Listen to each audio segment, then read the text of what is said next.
Yesterday my parents came down to see us and the four of us went over to Bosworth Battlefield. I think this weekend was some sort of commemoration of Battle of Bosworth, and so they had a medieval village and they had jousting and all sorts of really cool stuff on. Unfortunately, the weather was awful. It was pretty wet, it was a bit miserable, and it was really windy. So we weren't able to record anything for you guys. We've done like little clips of what we did during the day, but it was impossible to talk because it was just too windy, you'd have never heard us. So today, which is Sunday, I'm now going to tell you what we did yesterday. And hopefully it all kind of meshes together and it all makes sense. First thing we saw when we arrived was, we kind of arrived, we came through the Heritage Centre and it looked like it was a really good setup. Even on a day that they don't have all the medieval village and stuff, they still have a little museum for what's going on, which has some really cool interactive things in it. You could fire a longbow, you could like kind of be like an anthropologist, and they had a skeleton laid out and you had to figure out what was wrong with it or what had killed it. So definitely recommend it, even if there isn't other celebrations on. It's still a reasonable day out if you don't have to travel too far. So we arrived, we came through the Heritage Centre, we arrived in the field and we're at the top of a hill, looking down the hill. The battle was in progress. It was really cool. They had a reenactment of one of the battles that happened in the area, and they had the two sides that were warring and they were like clubbing each other with swords, and there was a whole bunch of guys that were kind of scattered dead around the field who wouldn't stay dead. Some of them kept getting up again and like carrying on. It was really good fun. It was really great to see, and they really did seem to be like clubbing each other. I wasn't expecting them to be trying to hurt each other quite as much as they were. I've seen reenactments before where they kind of like, they're at arm's reach so you can see that they're fighting but they're not actually coming into contact. These guys were. They were really good. After we'd seen that and like the nurses had been out and given them all medicine to make them feel a bit better, presumably it was either alcohol to numb the pain or poison to kill them quickly. I don't know what they were doing. After we saw that, we went for a walk through the medieval village, and that was really great. They called it something like history, living history, or history comes to life.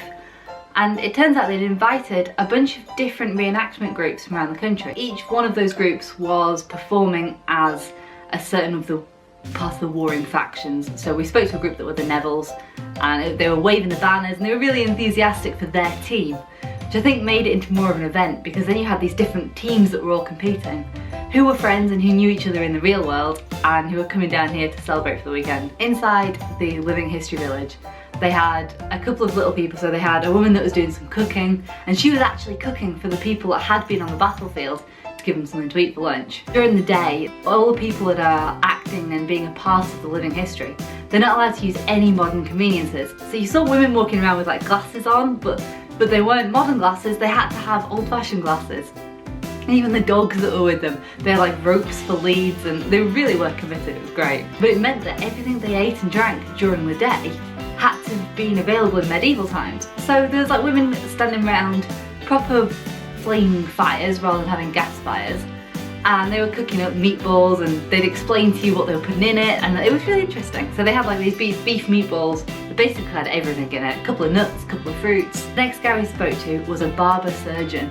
So it turns out that in medieval times you would go to the same person to have your arm amputated as you would have to get your hair cut. It was all part of your body and he would deal with it all, which I thought was quite creepy. And like, can you imagine going to your hairdresser and say, yeah, well I've got this kind of sore on my shoulder and I need you to leech my blood.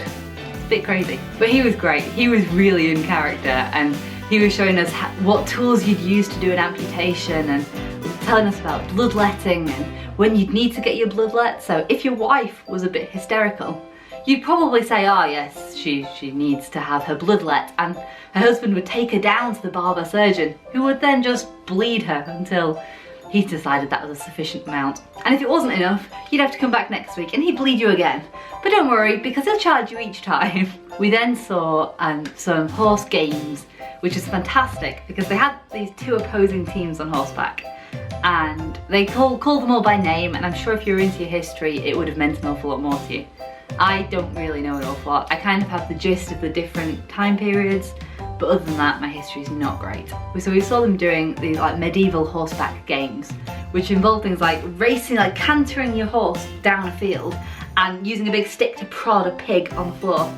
Now obviously in medieval times there would have been live piglets running around that you'd have to try and spear, and these ones were just sponges, but they still were so tricky to catch and they weren't going anywhere. except when the wind caught one of them, like blew it away. And then they'd have like a stick with a cabbage on the top, and you'd be cantering down on horseback and racing really, really fast, and then you'd have to like swipe it with, I don't know, a sword or something. If you managed to slice the cabbage in two, then you got some points, you got a load of points. If you managed to hit the cabbage, you got a few less, and if you managed to like knock the stick over, well, at least you tried. It looked so difficult. I can't ride a horse. I think I've had 2 horse riding lessons in my life. But I can't imagine how anybody can like have a hoop like this sort of size, tiny, and then be racing on a horse and put a jousting spear through the hoop. The skill of the riders was incredible. Also, one of the girls that was riding, she had worn a hat earlier in the day. Everybody had to wear a hat. But it wouldn't stay on while she was on the horse, and her hair was really long and really beautiful. And as she was cantering around, it was like blowing in the wind behind her and looked amazing. So jealous. She had like this really pretty dress on that was floating in the wind, and this gorgeous hair. She looked like she was on a film set. They had a couple of other bits set up during the day. So there was like Have a Go medieval dance where they were performing and you could go in and join the groups. And they had some kids medieval games, so things like hula hoops and kind of barrels to roll and stocks that you could throw, wet sponges at the person in the stocks. There was loads going on. It was really, really good. They even had Have a Go archery. The last thing we saw of the day was the Firearms display, which was just amazing. They had 2 sides. They had the archers and they had the artillery. They had about 5 or 6 cannons, I'm not really sure how many, and probably about 10 gunmen, all with different sorts of weaponry, all medieval weapons. But when you did fire them, this massive cloud of smoke came up and the noise was deafening. First time we saw it, they shots, fired. They fired all 10 guns at once. So there was the guns, the people firing the guns, and then us. Nice and safe. And it was loud, it was a big shocking noise, like a boom. And then we moved around, so later on in this show, they then started firing each gun individually so you could see how they compared. And we moved around from the back of the guns around to the, well, I say front, but side, because we didn't want to get hit by anything. And the noise from the opposite side was incredible. It was so much louder. Then to compare the ammunition, the artillery and crossbows, they had a very enthusiastic, I should say, group of reenactors who tried to storm the battlefield. So they were plodding along and there was loads of them and they were all marching, marching, marching. And then half of them went towards the crossbow fire and half of them went towards the artillery. And then they died slowly as they were getting hit by the weapons, which is really cool. But it was quite amazing to see how quickly the set of marchers that went towards the crossfire, they all died really quickly. There were just so many arrows and there was no escape that took them right out. Whereas the cannons and the gunfire, because they could fire so much slower, they didn't fire off as many rounds. And it meant that the people actually, the like invading force managed to get a lot closer to them. They didn't make it and they did all die. So that's kind of it. That was our day at Bosworth Battlefield, like in a nutshell. We had a really good day. There was plenty to see and really good. I'm not sure I'd go back to another one of these reenactments. I think if you were part of the reenactment team, they'd be such good fun because they camp out for the whole weekend. They arrived on Friday. They don't leave until later on Sunday. And they're kind of in character, I suppose, for most of that time. But they go out and they camp with their friends and it looks like really good fun. As an audience participant, it was great. I enjoyed seeing it. But I kind of feel like I've seen it now and I probably don't need to go to another one. At least not for another 10 years or so. But if you are going to go to one, I think the one at Bosworth was really good. And I believe they do it annually. Later on, we went out for dinner with Mum and Dad. We went to go and get some tapas. It was really tasty. We went to La Torre Latino in Market Harbour.